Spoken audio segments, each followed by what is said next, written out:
Let me be clear, my intention with this video is not to scare you, but it might get a little scary. My goal is to prepare you so that you can have a successful and unforgettable Camino journey. Some of the mistakes I'm about to share are so big, they could ruin your entire Camino. I personally met many people who made these mistakes and they had to quit and go home early. So if you're planning to walk the Camino Frances, make sure you watch this entire video. Let's get started with Camino mistake number 1, which is not booking the first 2 to 3 nights at least in advance. This is a critical mistake. The albergues in the first few stages of the Camino fill up quickly. And if you don't have reservations, you could end up needing to take a taxi back to where you started from. I can't tell you how many people I met who didn't make their reservations in advance for the first couple of days. They got so frustrated and discouraged that they just quit. Don't be one of those people. I made a full video on exactly how I recommend booking your albergue, so make sure you check the link in the description below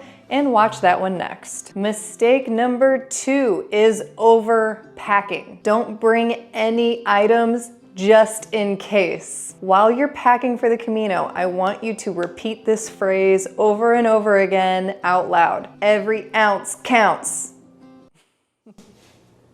I'm being silly in this one. Every extra pound in your backpack equals extra discomfort. You can buy anything you're going to need along the way, so pack light. Mistake number 3, not training with your weighted backpack and your boots or shoes. Your backpack and your shoes are your Camino lifeline. If you haven't trained with them before you start walking your Camino, you are in for a painful surprise. Your body needs to adjust to the weight of carrying a backpack. And if you don't have your shoes broken in, there's a really good chance you're going to get blisters. Make sure you test your gear on long walks before you get to Spain. By the way, I created a fantastic guide to help you prepare for the Camino step by step. This includes a packing list, a training plan, my itinerary, and more. You can find a link to this incredible guide in the description of this video. Mistake number 4, and one that I fell victim to, which is listening to the Facebook panic. Right before I left for my Camino in the spring of 2024, the Camino Facebook groups were full of chaos. There's no rooms. All the albergues are fully booked. I had to sleep outside on a bench. I actually started making a plan B and even considered switching routes entirely. But guess what? Because I was prepared and I had pre-booked the first few nights, that is not the experience I had when I arrived to start my Camino. If you're prepared, you'll be fine.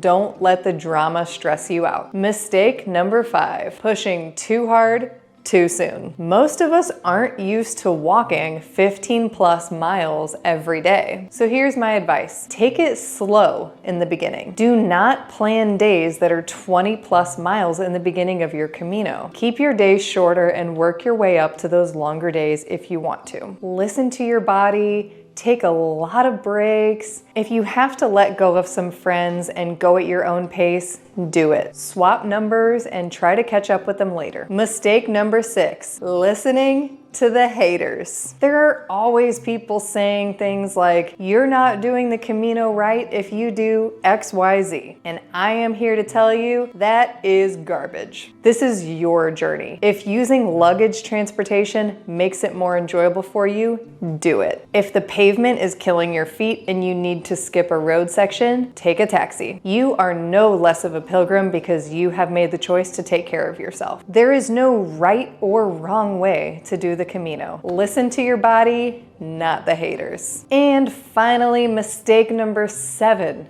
is skipping Finisterre. I know that not everyone has the time to walk to Finisterre, but if you do, do it. Jumping into the Atlantic Ocean after walking across Spain was incredible. It's the perfect way to finish your Camino journey. I truly adored Finisterre. It's full of lovely people and stunning beaches. What more could you want? I would love to hear from you. What is your biggest worry when it comes to walking the Camino? Drop a comment below and let me know. Now that you know the most common mistakes that are made along the Camino, I recommend watching my video about the top 10 tips for walking the Camino de Santiago. You can watch that here. Thanks again for watching, and buen camino.